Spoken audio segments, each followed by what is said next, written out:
curse of the Titan blood. I prologue, the whisper of fate. In the age when gods still strode among mortals and Olympus loomed high above the earth, there was a land where destiny was woven by unseen hands and cursed bloodlines bore the weight of ancient betrayals.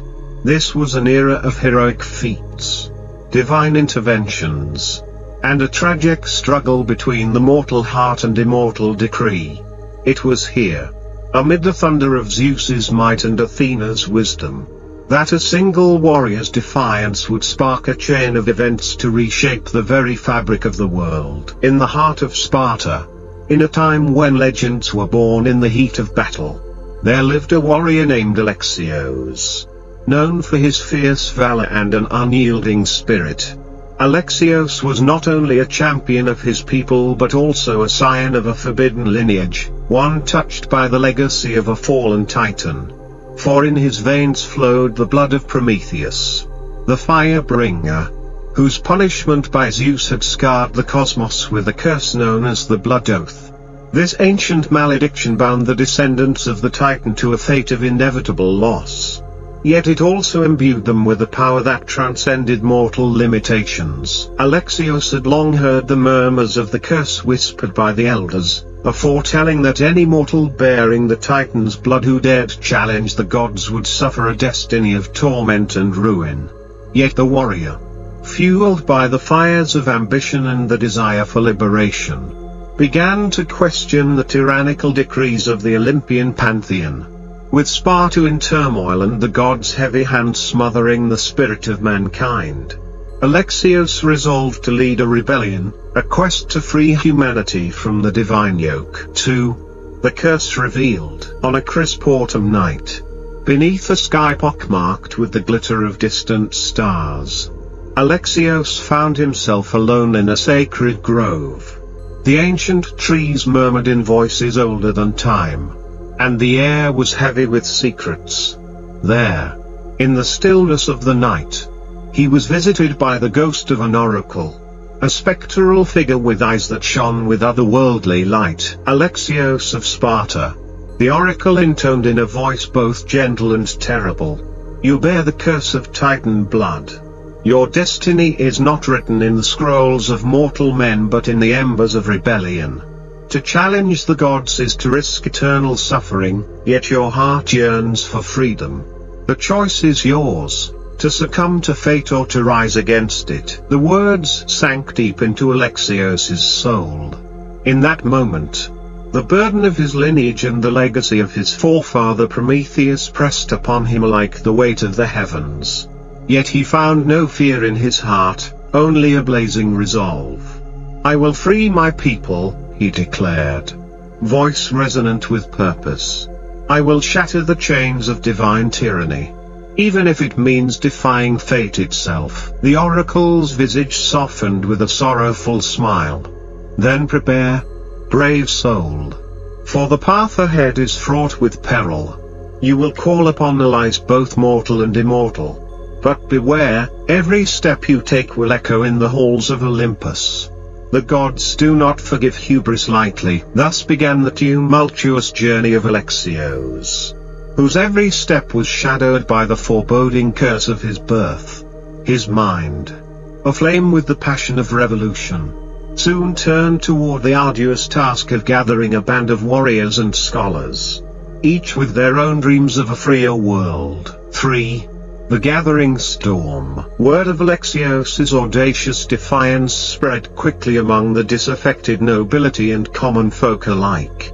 In the bustling agora of Sparta, whispers of the Titan's heir and his daring proclamation stirred hope in the hearts of the oppressed. Among those who heeded the call was Lysandra, a fierce huntress and strategist whose cunning on the battlefield was matched only by her unwavering loyalty. She had lost her family to the caprices of war and the cruelty of tyrants. And in Alexios, she saw a beacon of hope for justice. Together, they journeyed across the rugged terrain of the Peloponnesus, seeking out heroes who shared their desire for change. One by one, a motley but resolute fellowship took shape. There was Demetrius, a seasoned warrior whose scars bore silent testimony to battles fought against injustice, Callista. A priestess of Demeter who possessed a rare gift of communion with nature and the hidden forces of the earth, and Orion. A young scholar whose insatiable curiosity about the divine had led him to question even the sacred texts. Each brought with them a unique talent and a fervent belief that the destiny imposed by the gods could be rewritten. As the band grew in strength and number, so too did the murmurs in the courts of Olympus. In the lofty halls of the gods, Zeus's piercing gaze fell upon the rebellious mortal stirring up trouble in the world below. Alongside him, Athena frowned at the prospect of mortal defiance that challenged the natural order of divine authority. Yet, hidden behind their celestial masks lay a tangle of ambitions and rivalries that made the coming conflict all the more unpredictable. In secret, the gods convened. Zeus, thunderbolt in hand, declared, "This mortal dares to defy our decree. His audacity is an affront to the natural order. We must decide, shall we allow him to persist? Or must we intervene to restore divine balance?" Athena, ever the strategist, suggested that the rebellion might be exploited to deepen the divide among mortals, thus reducing the threat posed by unified dissent. However, Ares, the god of war, saw an opportunity to revel in chaos and carnage, a prospect that both thrilled and troubled the divine council. For the divine dissent, even as the rebellion gathered momentum on earth, the celestial sphere became a theater of its own, a stage for divine dissent and intrigue. Hera, queen of the gods, watched the unfolding events with a mixture of disapproval and secret delight. She had long resented Zeus's capricious rule and found in Alexios's uprising an echo of the ancient strife that had once rocked Olympus. "Perhaps," she murmured in a voice as silken as nightfall, "this mortal's ambition may serve as a mirror to our own failings." Elsewhere, Dionysus, the ever-playful god of revelry, raised his cup in a toast to fate's cruel humor. "Let the mortals dance in the shadow of their own hubris," he laughed, his eyes glinting with mischief. "Even the gods must learn that destiny is as fluid as wine." His words, though light-hearted, belied an understanding that the cosmic order was shifting, an order that might soon crumble under the weight of mortal defiance and divine caprice. Back on Earth, Alexios and his comrades labored in secret. They established hidden encampments in the dense forests and craggy hillsides, far from the prying eyes of those loyal to the old order. Under the cover of night, they trained tirelessly, honing their skills in both combat and strategy.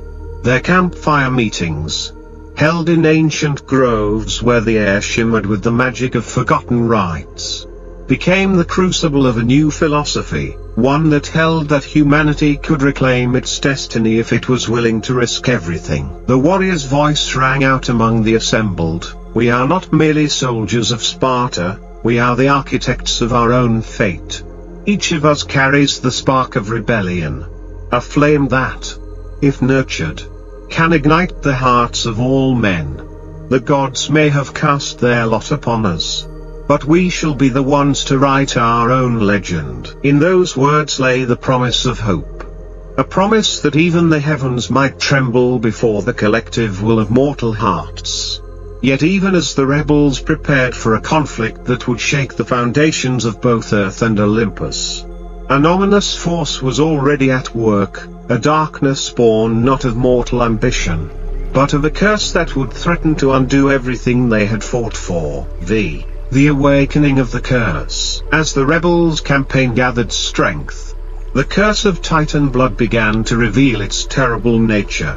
Late one fateful night, beneath the crescent moon that hung low over the rugged mountains, Alexios awoke with a start.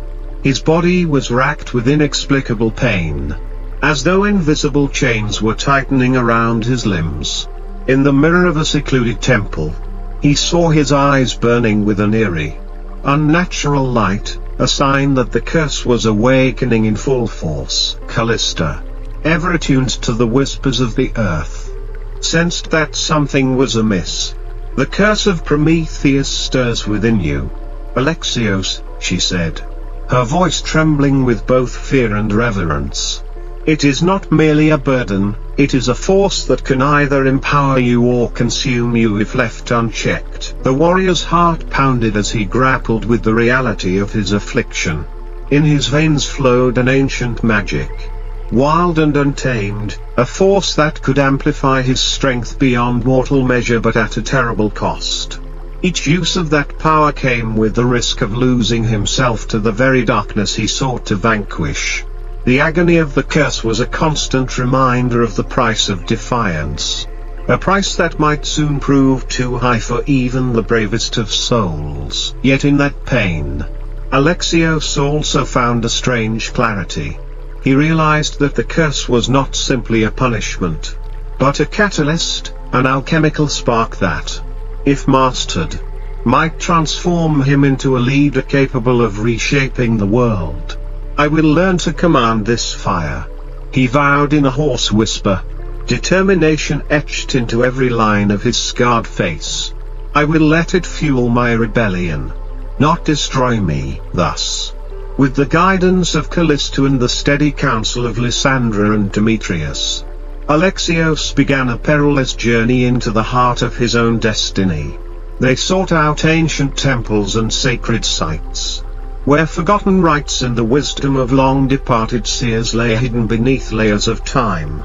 In these hallowed spaces, Alexios underwent trials that tested not only his strength and valor but also his capacity for mercy, wisdom, and restraint. Each trial was a crucible, forging him into a warrior of myth, a figure who could stand as a bulwark against the tyranny of the gods. Even as the ancient curse roiled within him, it was a path fraught with danger.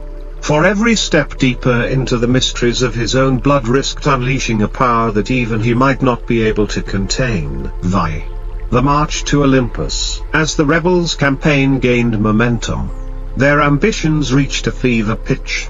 Word reached every corner of Greece that a mortal, blessed and cursed by Titan blood, dared to challenge the divine order. The insurgency grew into a full-scale uprising, drawing warriors from every polis, scholars from every temple, and even some disaffected demigods who longed for a taste of mortal destiny. In the days leading to the decisive confrontation, Alexios and his companions made camp on the slopes of Mount Parnassus, the legendary seat of the Muses and a place steeped in divine power.